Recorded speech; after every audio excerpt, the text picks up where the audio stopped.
Rejection sensitivity describes a heightened emotional and physical reaction to real or even just perceived rejection, criticism, or disapproval.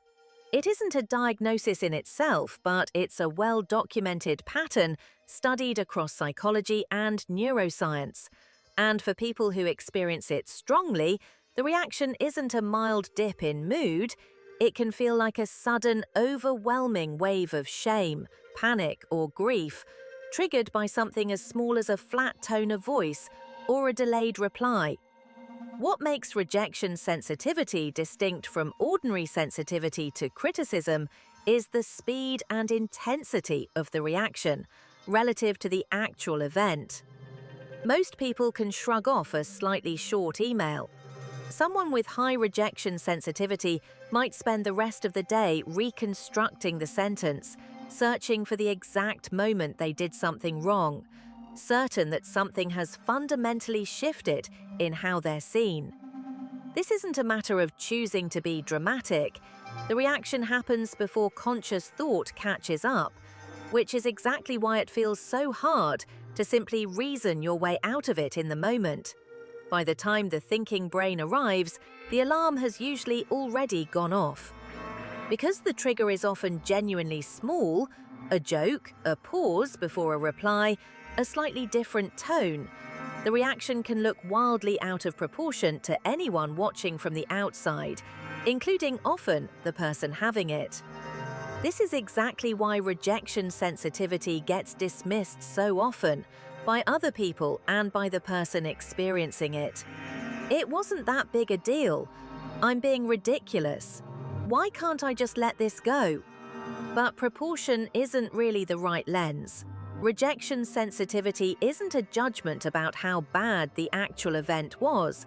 It's a description of how the nervous system has learned to respond to any signal that might mean disapproval, regardless of how minor the signal actually is. For many people, this pattern was shaped early, in environments where love, approval, or safety genuinely did depend on getting things right, where criticism carried real consequences, rather than being just an ordinary part of being human among other humans. Once that association is built, the brain doesn't wait for solid evidence before reacting. It reacts to anything that resembles the old pattern, which is why the size of the trigger and the size of the reaction so often don't match. They were never supposed to be measuring the same thing. Neuroscience research using brain imaging has found that social rejection activates some of the same regions involved in processing physical pain. This isn't a metaphor. When researchers describe rejection as hurting, they're pointing at a real, measurable overlap in how the brain treats social and physical threat. For someone with heightened rejection sensitivity, this overlap appears to be even more pronounced, meaning the physical experience of a small social slight can genuinely resemble the body's response to real danger. This explains symptoms that otherwise seem strange in the context of, say, an unanswered text. The racing heart, the tight chest, the sudden difficulty concentrating on anything else. These aren't signs of weakness or excessive drama. They're a nervous system running its oldest, most basic threat response, the same one that would fire for a genuine physical danger, in response to a social signal it has learned to treat with equal seriousness. This also explains why logical reassurance so often fails to help in the moment. Telling yourself or being told, "It's fine, they're probably just busy," rarely lands when the body is already flooded with stress hormones, treating the situation as urgent. The thinking brain and the alarmed body are, briefly, speaking two different languages, which is why physical strategies, like slow breathing or simply naming the sensation in the body, often work faster than reasoning alone in the first few minutes after a trigger. Understanding this physiological layer matters because it shifts the goal. You're not trying to argue yourself out of a feeling using logic alone. You're trying to help an alarmed nervous system recognize, over time and with repeated evidence, that this particular category of trigger doesn't require the same level of response it's been giving it. One of the most damaging assumptions about rejection sensitivity is that it reflects some deficiency. Too fragile, too needy, too easily hurt. Research pushes back against this framing in a few important ways. First, rejection sensitivity is strongly linked to early relational experiences, particularly environments where approval was inconsistent or conditional, meaning it was shaped by circumstance, not by an inherent weakness in the person carrying it. Second, and less widely known, rejection sensitivity, specifically a pattern called rejection-sensitive dysphoria, shows up especially strongly in people with ADHD, where it's understood as a neurological difference in how emotional and social pain is processed, not a personality trait to be corrected through willpower. For a lot of people who've spent years being told they're too sensitive, learning this connection can be genuinely reframing. Neither of these explanations exists to excuse away every difficult moment rejection sensitivity creates in relationships and work.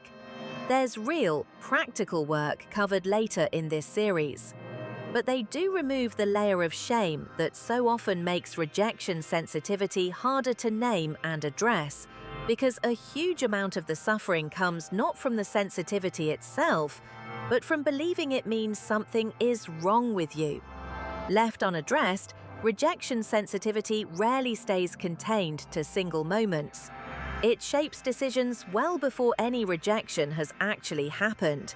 The message drafted and redrafted 5 times before sending. The invitation never quite extended in case the answer is no. The honest opinion softened into agreement because disagreement might cost something. Over time, this can quietly narrow a life. Fewer risks taken, fewer real opinions voiced, more energy spent managing other people's potential reactions than living according to your own. It also shapes relationships in ways that can be genuinely confusing for both sides. A partner or friend might experience the person with high rejection sensitivity as needing frequent reassurance or reacting strongly to feedback that was meant gently, not because they're being unreasonable, but because their nervous system is responding to a felt sense of threat that the other person can't see and didn't intend to create. This can also show up as a kind of quiet self-erasure in group settings, staying quiet in meetings where you actually have something valuable to add, letting other people choose the restaurant, the film, the plan, every single time, because having a preference at all feels like exposing a surface someone could reject. None of this looks dramatic from the outside. It rarely gets named, even by the person living it, which is part of why it can persist for years unchallenged. The good news, and the through line of this entire series, is that this pattern was learned, which means it can also be reshaped, not by trying to care less, but by building enough real, repeated evidence of safety that the alarm gradually recalibrates to match present reality rather than past experience. This video has focused on definition and recognition. What rejection sensitivity actually is, why it gets mistaken for overreacting, and why it reflects a learned nervous system pattern rather than a personal weakness. The remaining 2 long-form videos this week build directly on this foundation. On Wednesday, we look closely at how rejection sensitivity quietly runs relationships and work through specific patterns. People-pleasing, over-preparing for conversations that haven't happened, and the ADHD connection in more depth. On Friday, we close the series by moving from understanding into practice. Concrete, realistic steps for building genuine emotional safety. If anything in this video has resonated, that reaction is itself meaningful information, worth trusting rather than explaining away. This week on Healing Through Thoughts, we're naming this pattern clearly, without shame, and then getting to work on it together.